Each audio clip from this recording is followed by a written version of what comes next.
देखो, इससे पहले हम लोगों ने शाहजहां के बारे में पढ़ा था। शाहजहां का जो आपको यानी शाहजहां के जो पिताजी थे, इसके पहले के उत्तराधिकारी यानी शाहजहां जो है अपने पिता जहांगीर का उत्तराधिकारी बना। तो जहांगीर कब तक शासन किया? 1627 तक। 28 में राजगद्दी को संभाले कौन? और इन दोनों के बीच में बलि का बकरा कौन बना था? दावर बख्श, जो आपको खुसरो का पुत्र था। उसको इतिहास के पन्नों में बलि का बकरा कहा गया। किसको? और बलि का बकरा उसको बनाया कौन था? आसफ खां। अगर आसफ खां यानी इनके जो ससुर जी थे, और इनके पत्नी कौन? अर्जुमंद बानो बेगम। इसी को हम लोग मुमताज के नाम से जानते हैं,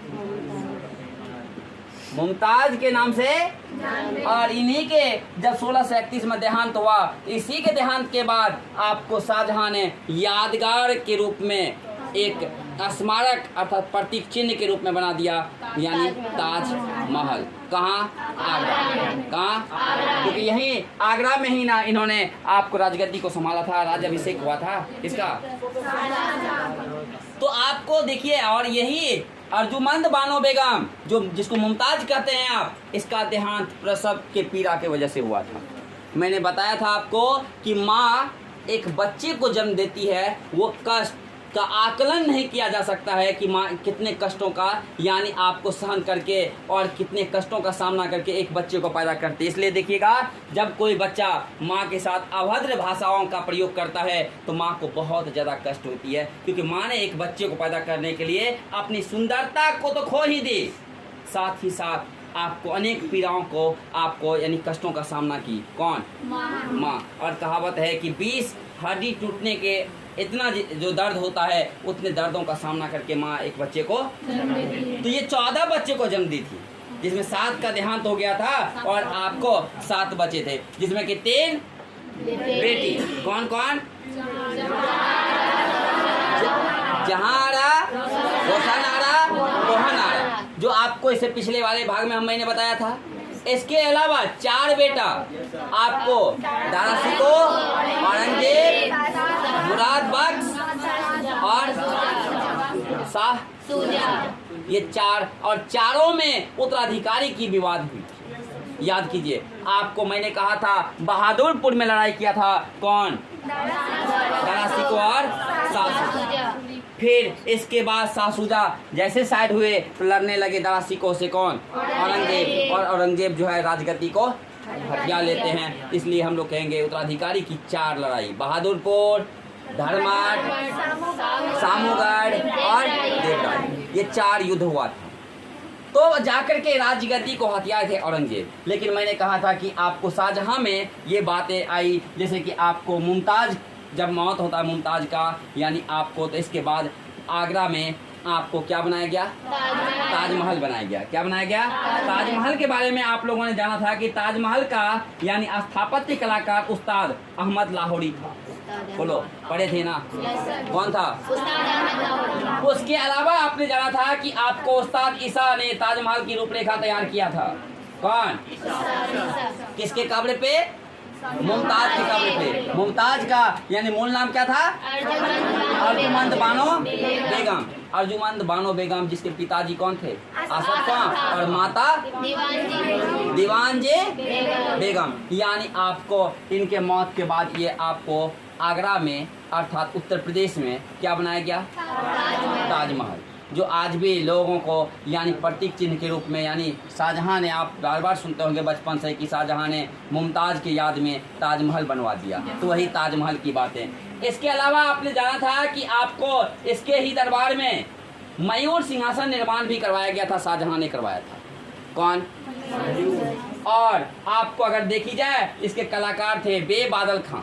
कौन थे? और शाहजहां के ही काल में बहुत सारा स्थापत्य की आपको स्थापित की गई थी। इसलिए शाहजहां के काल को स्थापत्य कला का स्वर्ण काल कहा गया। किनके? इनके शासनकाल को, शाहजहां के शासनकाल को। इसके अलावा आपने इसके बारे में जाना कि आपको दीवान-ए खास बनाई गई, जिसको दीवान-ए आम बनाई गई। जो आपको एक महल था, दीवान-ए आम में क्या होता था ये भी जाने आपने कि खास शासकों की आपको विशेष कामें होती थी, और दीवान-ए आम में सार्वजनिक सभाएं होती थी। ये सब आपने जाना था। इसलिए बहुत सारी स्थापत्य स्थापित की गई थी किसके शासनकाल में? शाहजहां के शासनकाल में। इसके अलावा आपने जाना था कि अहमदनगर को जीता, ये सब तो आप पहले भी पढ़ चुके हैं। इसके अलावा अगर आप देखें तो शाहजहां ने दरबार में वंशीधर मिश्र और हरिनारायण मिश्र नाम के 2 संस्कृत के कवि रखे थे। कौन कौन? हरिनारायण आपको मिश्र और वंशीधर मिश्र, ये 2 कौन से कवि थे? संस्कृत भाषा के थे। किस भाषा के? शाहजहां ने संगीत में आपको संगीतज्ञ लाल खां को गुण समंदर का उपाधि दिया था। गुण समंदर का उपाधि दिया था। और आपको एक संगीतज्ञ जगन्नाथ भी, जो हिंदी के भी आपको कवि थे। किसके कवि थे? हिंदी के। किसके दरबार में? शाहजहां के दरबार में। और मैंने बताया था कि शाहजहां के बीमार होने की खबर जब इनके बच्चों में लगा था तो इनके बच्चा आपको उत्तराधिकारी की लड़ाई आरंभ कर दिया था। और कहा जाता है कि औरंगजेब ने अपने पिता शाहजहां को 1658 ईस्वी में ही बंदी बनाकर कारावास में डाल दिया और आपको राजगद्दी को हथिया लिए। कौन? औरंगजेब। और शाहजहां इसी कारावास में बंदी रहते 74 वर्ष की अवस्था में इस दुनिया को छोड़कर चले गए। यानी 74 वर्ष की अवस्था में कौन चले गए? 1666 ईस्वी में इस दुनिया को छोड़कर चले गए। और जन्म कब ये थे? 1592 में। 8 इधर और 66 इधर, तो कितना हुआ? 74 साल हुआ या नहीं हुआ? और आपको इस प्रकार से अपने शाहजहां अपने शासनकाल में विशेष आपको अन्य भी आपको काम किए। कौन? शाहजहां। तो आप शाहजहां के बारे में इससे पहले भी बहुत सारे बिंदुओं पर जाने थे। इसके अलावा अगर देखी जाए तो शाहजहां जो है आपको एक, जिस प्रकार से शाहजहां के पिता जहांगीर के पिता कौन? अकबर ने सत्ता को कायम किया, तो उस प्रकार से ना जहांगीर कर पाया और ना ही शाहजहां कर पाया। ना ही जहांगीर कर पाया और ना ही शाहजहां कर पाया। आपने इसके अलावा जाना कि आपको शाह बुलंद इकबाल के नाम से दरासिकों को जाना गया था। किसको? यानी दरासिकों को पूछेगा किस नाम से जाना गया था? शाह बुलंद इकबाल के नाम से जाना गया था। और आपको अपने पुत्र के द्वारा बनाए गए बंदी के वजह से कारावास में शाहजहां का देहांत हो जाता है और शाहजहां का उत्तराधिकारी कौन बन जाता है? औरंगजेब बन जाता है। और इसके देहांत के बाद औरंगजेब का वर्चस्व चलने लगता है। और औरंगजेब भी जिस प्रकार से लंबे समय तक शासन किया था, कौन? अकबर। क्योंकि आप याद कीजिए जरा सा कि बाबर जो है, कौन? बाबर 1526 से कब तक? इसका बेटा हुमायूं 1530 से 1540 तथा 1555 से 56। इसका बेटा अकबर उसके बाद अकबर का बेटा जहांगीर। कहाँ से? और आपको उसके बाद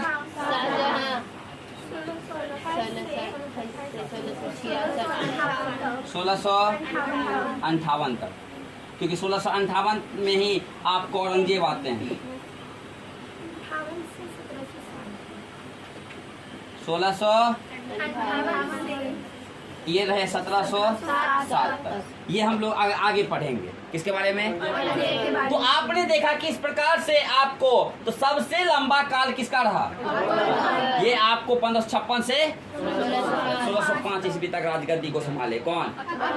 अकबर। और आपको इसी प्रकार से औरंगजेब भी आपको यहाँ देखिए कितना साल हुआ, लगभग आपको 49 साल ना, 58 में राजगद्दी बैठे, 42 साल इधर और 7 साल इधर, 49 साल लगभग शासन किए। कौन? औरंगजेब। और औरंगजेब जो है इन सारे वंशों यानी शासकों में अगर देखी जाए तो याद कीजिएगा कि अकबर ने जजिया कर हटाया था। जिस जजिया कर के बारे में मैंने बताया था आपको कि कुछ बच्चों ने पिछला साल आपको जब पूछा जजिया कर से आप क्या समझते हैं सेंटअप परीक्षा में, तो उन्होंने क्या कहा था कि अकबर को रजिया से प्यार हो गया। हाँ, तो इसी को जजिया कर कहा गया। ऐसा बात तो नहीं। अकबर के शासनकाल से पहले गैर मुसलमान से ली जाने वाली एक कर थी, टैक्स थी। तो अकबर ने सोचा कि मैं सारे लोगों की यानी सारे लोगों में लोकप्रिय मैं कैसे बनूं, क्योंकि मुसलमान का तो मैं प्रिय हो ही गया हूं, बल्कि हिंदू सिख आदि या कहने का मतलब है कि बौद्ध का मैं लोकप्रिय कैसे हूं। तो इसके लिए उन्होंने जजिया को क्या किया था, हटा दिया था। तो कब हटाया था? तो 1564 में जब हटा दिया जजिया कर को, तो लोगों का लोकप्रिय। ये एक ऐसे शासक होते कि जजिया कर को पुनः लागू कर, किस कर को? और मुसलमान शासक होते हुए हिंदुओं के ऊपर ये अत्याचार करना आरंभ कर देते हैं। इसके बारे में हम लोग अगले दिन